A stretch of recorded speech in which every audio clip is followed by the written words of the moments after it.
UP के महाप्रयाग में कुंभ मेला चल रहा है।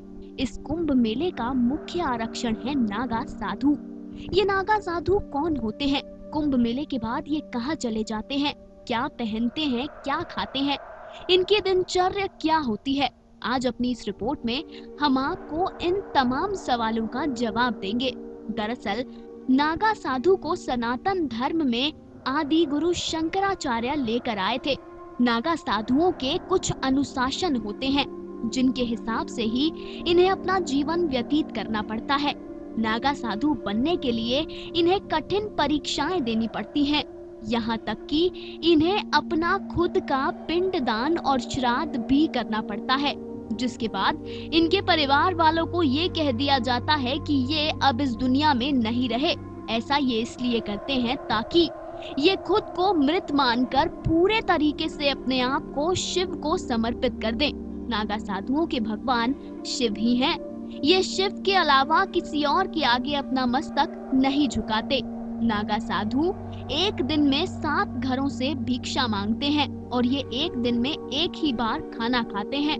इसमें सबसे दिलचस्प ये होता है कि अगर 7 घरों से किसी भी घर में इन्हें भिक्षा ना मिले तो इनके अनुशासन के हिसाब से इन्हें 8वें घर से भिक्षा मांगने का अधिकार नहीं होता।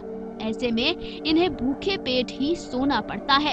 अब उठता है वो सवाल जो अमूमन कई लोगों के जहन में आता ही है कि नागा साधु वस्त्र क्यों नहीं पहनते? नागा साधु वस्त्रों का त्याग इसलिए करते हैं क्योंकि इन्हें संसार से कोई लेना देना होता ही नहीं है।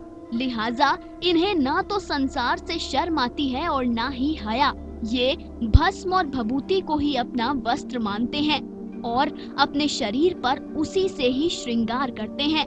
रुद्राक्ष धारण करते हैं और फूलों को अपना जेवर मानते हैं। नागा साधु विदेशियों के लिए इतने ज्यादा आकर्षक होते हैं कि कई विदेशी महिलाएं नागा साधु बनने के लिए भारत आती हैं। नागा साधु बनने के लिए और क्या-क्या अनुशासन होते हैं, चलिए आपको वो भी बता दें। नागा साधु को जमीन पर ही सोना पड़ता है। नागा साधुओं को मंत्र सिद्धि में विश्वास रखना होता है। हर साधुओं की तरह इन्हें भी ब्रह्मचर्य का पालन करना होता है।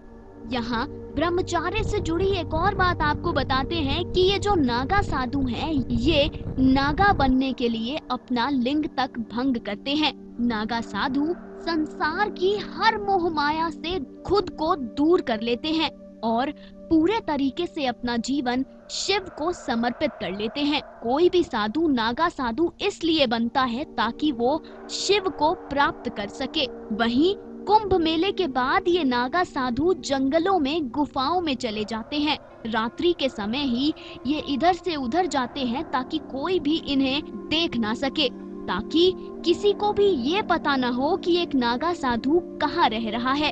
आपको ये भी बता दें कि ये नागा साधु युद्ध कला के लिए भी माहिर होते हैं। नागा साधु बनने की प्रक्रिया के दौरान इन्हें युद्ध की अलग अलग कलाएं सिखाई जाती हैं।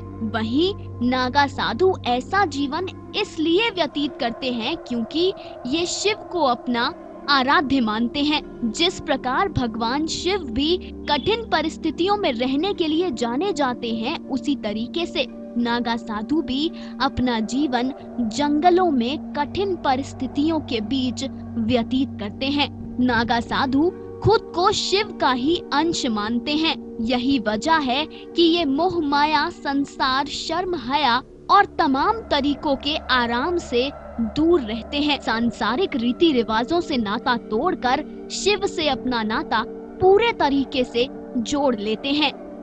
कुछ ऐसी ही होती है नागा साधुओं की जिंदगी। कथा सागर डेस्क रिपोर्ट।